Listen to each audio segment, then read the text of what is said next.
now Paul Coit. Paul, now, what do you think of it so far? So, rubbish. Well, no. It's fine. Sometimes there's a lot of games you think, oh, who cares?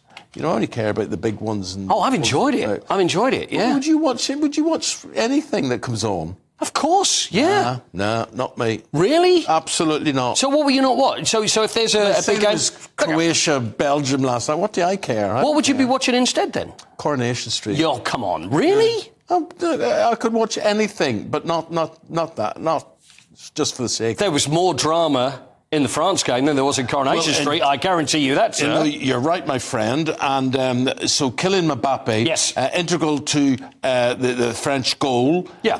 But also he got his nose out of joint. He did, well, literally, yeah. I mean, arguably the greatest player in the world at the moment. There was great scenes at the start when he was with the mascots. I mean, it just shows how popular this man is. So he's standing there in the tunnel. The kids are all and nobody wanted to stand next to their player because they wanted to be pictures of him. I mean, this is before he's about to go out, but he was great. You could see he was signing things, which is all very good. There he is there. Now, you can see him holding his nose. Is he holding it all? He's actually holding it on. Yes. It's like, my top player's got no nose. How does he smell? I mean, it's like he was integral in the whole game. He crossed there was the first goal, which was the only goal, which was an own goal. This is France against Austria for Max Wober, who scored. So he crossed that ball over. He missed a one-on-one, but then the broken nose. So he's jumped up for a ball, and the way it's worked is like, so you're the defender, I'm Mbappé, I'm going up like that, your shoulder's gone like that, nose straight in there. Right. You know what? I didn't think the shoulder would do much,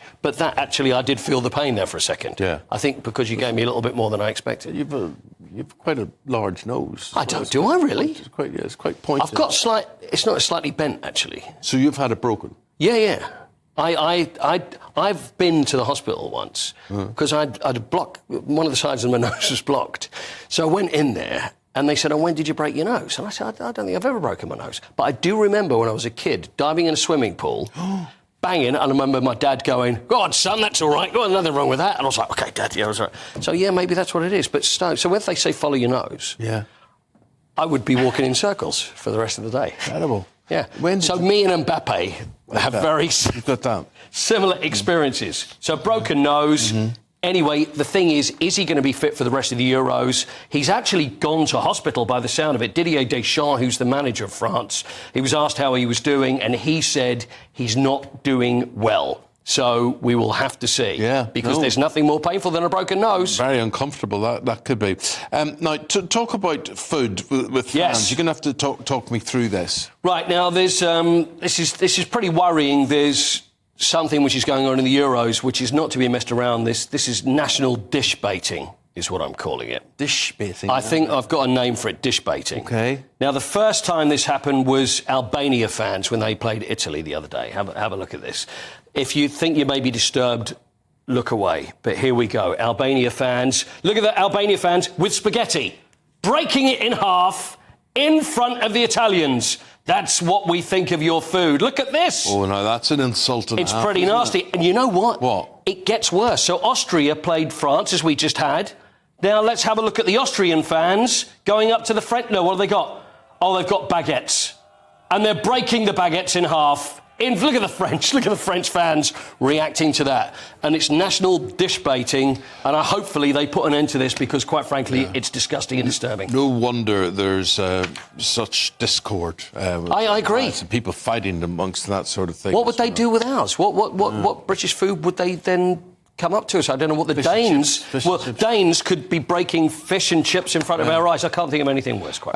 Tell us about Rory McIlroy. So they're the US Open. He comes second. Deemed to have thrown it away. Yeah. What's he going to do? Well, he's going to take 3 weeks off. I mean, how this is going to affect Rory, I don't know, because this is just... He choked. Now, this is him in the changing room. He's just walked in. And you just see the disappointment in his face. He led by 2, 4 to play, missed 2 3-footers. He was criticised by leaving early because he got on a plane, he walked away from the golf course, get on a plane, let's get out of here, get home. So before Bryson DeChambeau's press conference was even finished, he was up in the air, literally up in the air, and he headed home because this has affected him very badly. So 3 weeks off. British Open, or the Open, is in 5 weeks' time. So hopefully he'll be ready for Troon. But it's going to play with your head, isn't it? Yes, it is going to play with the head, yeah. OK, thanks, Paul. Thanks very much indeed. We'll be back and we'll be talking more about noses and food. You didn't see the guy who fell asleep at the England stadium, the match the other day. He woke up at 4 o'clock. I've got him for you at 7 o'clock. Yes. Yeah, that's my 7 o'clock.